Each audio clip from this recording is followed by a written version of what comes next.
আমেরিকার গর্ব delta force ভয়াবহ নাকানি চুবানি খেল ইরানের কাছে।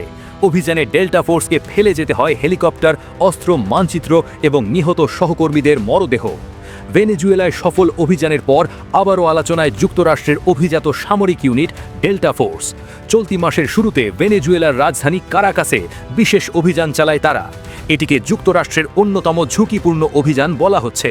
এই অভিযানে ভেনেজুয়েলার প্রেসিডেন্ট নিকোলাস মাদুরো ও তার স্ত্রীকে অপহরণ করে যুক্তরাষ্ট্রে নিয়ে আসা হয়। মাত্র ২০ মিনিটের অভিযানে কড়া নিরাপত্তা ভেঙে প্রেসিডেন্ট প্রাসাদে ঢুকে পড়ে ডেল্টা ফোর্স। এটি আধুনিক সামরিক ইতিহাসে এক বিস্ময়কর বিতর্কিত ঘটনাও বটে। এবার অনেকেই মনে করছেন একই তরিকায় ইরানের সর্বোচ্চ নেতা আয়াতুল্লাহ আলী খামেনেইকেও তুলে আনতে পারবে যুক্তরাষ্ট্র। ঠিক সেখানেই দাঁড়িয়ে ডোনাল্ড ট্রাম্পকে চোখ রাঙাচ্ছে ইতিহাস। বর্তমানে এই সাফল্যের আড়ালেই রয়েছে যুক্তরাষ্ট্রের সামরিক ইতিহাসের এক করুণ অধ্যায়।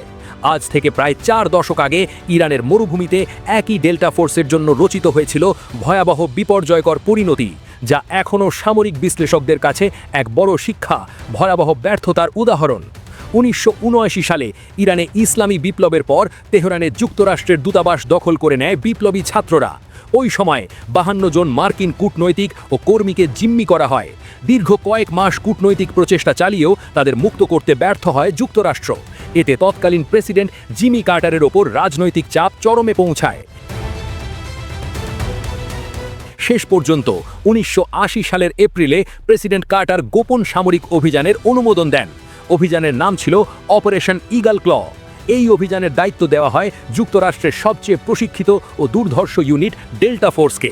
অভিযানের লক্ষ্য ছিল তেহরানের দূতাবাস থেকে জিম্মিদের উদ্ধার করে নিরাপদে দেশে ফিরিয়ে আনা।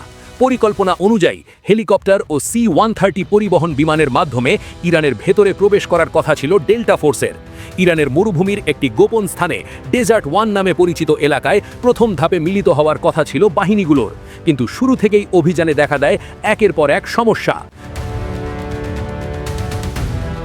মরুঝড়ের কারণে একাধিক হেলিকপ্টার যান্ত্রিক ত্রুটিতে পড়ে। ৮টি হেলিকপ্টারের মধ্যে একে একে অকেজো হয়ে যায় ৩টি। নির্ধারিত ন্যূনতম সংখ্যক হেলিকপ্টার না থাকায় পুরো অভিযান বাতিলের সিদ্ধান্ত নেওয়া হয়। অভিযান প্রত্যাহারের সময় ঘটে সবচেয়ে ভয়াবহ দুর্ঘটনা। একটি RH-53D হেলিকপ্টার অতিরিক্ত জ্বালানি বহনকারী একটি C-130 বিমানের সঙ্গে সংঘর্ষ হয়। সঙ্গে সঙ্গে বিস্ফোরণ ঘটে এবং আগুনে পুড়ে যায় উভয় উড়োজাহাজ। এতে ৫ জন বিমান বাহিনীর সদস্য ও ৩ জন মেরিন সহ ৮ জন মার্কিন সেনা নিহত হয়।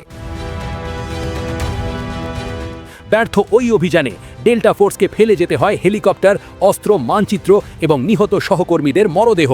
বিশ্বজুড়ে সমালোচনার মুখে পড়ে যুক্তরাষ্ট্র। অনেক বিশ্লেষকদের মতে এই ব্যর্থতা ১৯৮০ সালের মার্কিন প্রেসিডেন্ট নির্বাচনে জিমি কার্টারের পরাজয়ের অন্যতম কারণ হয়ে দাঁড়ায়।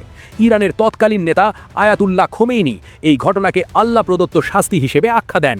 তার মতে বালুঝড় ও মরুভূমির প্রতিকূলতাই ছিল বিদেশি আগ্রাসনের বিরুদ্ধে আল্লাহর প্রতিরোধ। তবে এই ব্যর্থতা থেকেই শিক্ষা নিয়ে যুক্তরাষ্ট্র তাদের বিশেষ অভিযান কাঠামোতে বড় ধরনের সংস্কার আনে।